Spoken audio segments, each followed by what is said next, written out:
akaseera kano nga bulijjo mba nkutwala mu business step kankolebwe nti ate toviirawo ddala. Naawe osobola tuzingazingako tutambula.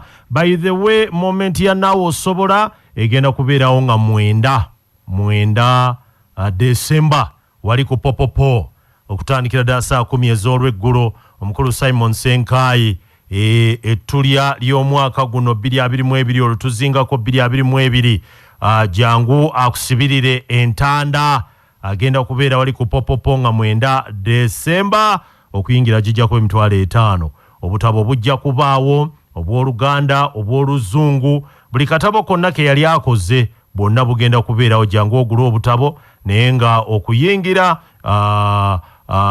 ojja kuba ensonga zijja kuba zitambulira ddala bulungi nnyo n'olwekyo fuba okulaba nti okikola ekyo. Okay. Kati twadde tugamba nti munnange yongerako ebijimusa oteeka okwetunulamu mu biseera ebyokwezi obujja okulaba ng'okyali ku mulamwa toba waguvaako naawe munaye weekubemuko ku ttooki olabe ensonga bwe zitambula. Ne tugamba nti mu nsi mulimu abantu ba bika bina. Waliwo abakugattako oba okubeera kwabo nabo olina okweyongerayokko. Waliwo abakutoolako nga buli lw'oba nabo oyongera kukendeera. Waliwo abakugabizaamu nga bano bakukujjako okujjako kutoolako naye akatono akasigaddewo bakagabizaamu ate ne wabaawo n'abakukubisaamu. Bano munnange balungi nnyo bantu abakuyamba. Naye tugamba nti munnaye weewaawo Ssenkaayi agambye bw'ati abantu nno tubeetaaga leka kuddeyo kuga nti oyo talina kyanyamba oyo talina ayinza okuba nga muganda wo muyina kye mukwasaganya ababiri. N'olwekyo abantu bano tubasunsule naye nga tugenderera abantu tubeetaaga muganda wange. Kaakati na kino kikulu ng'osazewo okutandika ku lugendo olw'okwolesebwakwo osaanidde omanye nti ojja kusoomozebwa. Ne bw'oba okkiriza nti ekyokukola kye kituufu ekyo ky'osazeewo ogenda kusoomozebwa. Tekikweyimirira butagwa. Ne bw'oba mukkiriza obukkiriza tebukutaasa kusoomozebwa. Ffenna ensi etusoomooza buli lunaku okuva lw'ozaalibwa. Ne bw'oba oli mukkiriza atya obukkiriza bwo tebukutaasa kusoomozebwa. Allah yatusuubiza okusoomozebwa. Ffenna ensi etusoomooza buli lunaku kuva lw'ozaaliddwa okutuusa lw'olissa ogw'enkomerero ensi egenda kusoomooza. N'olwekyo ebikutuukako byonna leka kuga nti Allah ate kino lwaki nze gwe kiguddeko ani ampalana. Okusoomozebwa okuba kutusuubiza. Naye na bino nno osaanye obimanye. Emisinde si gy'abo abamanyi oba abakalabakalaba naye emisinde gy'abo abamalako. Okawuliddeako? Toyina kubanga emisinde ogimanyi. Bumalirivu bwakumalako kye kisingira ddala obukulu.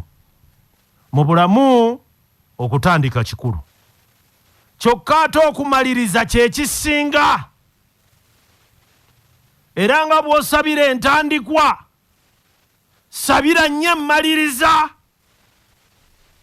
Kubanga bangi abatandika obulungi ogenda okulaba ng'emmaliriza yaabwe ng'ekulaga nti entandikwa ddala teyali nnungi.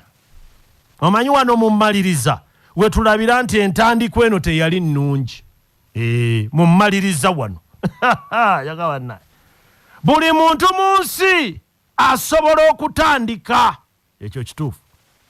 Naye okumaliriza ate n'oggusiza ddala ekintu eky'omuwendo ennyo baaba ate ogwo guba mukisa gwa ddala. Tuli mu katabo kaffe Naawe Osobola nkujjukiza omusomo gwaffe oguggalawo omwaka gugenda kubeerayo ng'ennaku z'omwezi 9. Ennaku z'omwezi 9 wali ku popopo 9 December okutandika saa 9 ez'olweggulo okuyingira giri emitwalo 5. Obutabo bujja kubaawo atannafuna kopi ojja kuba okeefunira n'obutabo bwonna omukulu Simon bwawandiise ojja kuba obufuna bulungi nnyo tosubwa. Tweyongereyo mu maaso. Abantu bangi be watandika nabo olugendo abasinga baakoowa baabivaako, naye ggwe tunula emabega olabe era weebuuze nti singa wabivaako singa kiri kitya. Naawe waali badde ofaanana nga bali abalala. Natandika okusomesa abantu mu mwaka gwa 2003. Kaakano emyaka 18 nkyatambula ate nga nja kusigala nkikola. Bangi be natandika nabo ensi yabamira dda, bali mu bintu birala. Abantu bangi abawulira ne banyumirwa era ne babuguumirira, naye okusoomooza bwe kujja nga bava ku mulamwa nga badduka. Beerabira nti okukula kuli mu kusoomooza kwonna kwe tusisinkana. Ekisumuluzo ky'obuwanguzi mu bulamu kumalirira, kulemerako, kwewaayo mu ekyo ky'oluubirira wenna. Bwe nsoma ebyawandiikibwa nyongera okukakasa nti Katonda tasobola kwesiga muntu atali mwesigwa. Ekyo kisooka, kubanga oyo omwesigwa n'obuntu obutono Katonda amusobozesa okubifuula ebinene. Ensi bw'ebaako weekuteeka, kkiriza ogumiikirize, okuliraawo weekusindise.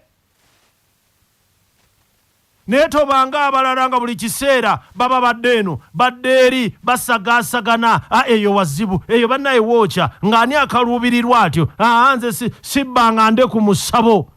Tebalina kye bayiga, tebalina kye beetegereza. Katonda yeesiga nnyo omuntu gw'asobola okwesigamako. Tokkiriza buwanguzi bwo kuttibwa bugumi, tokkiriza bwagazi bwo kutta bugumiikiriza bwo. Okawuliddako?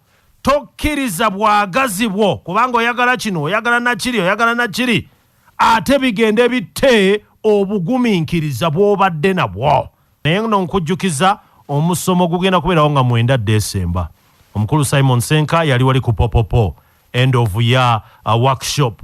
Jangu ate akusibirire ettu ly'onootambuza mu 2023 okuyingira gira emitwalo 5. Tandika ssaawa 9 ez'olweggulo, n'olwekyo tosubwa. Katukomawo olwaleero.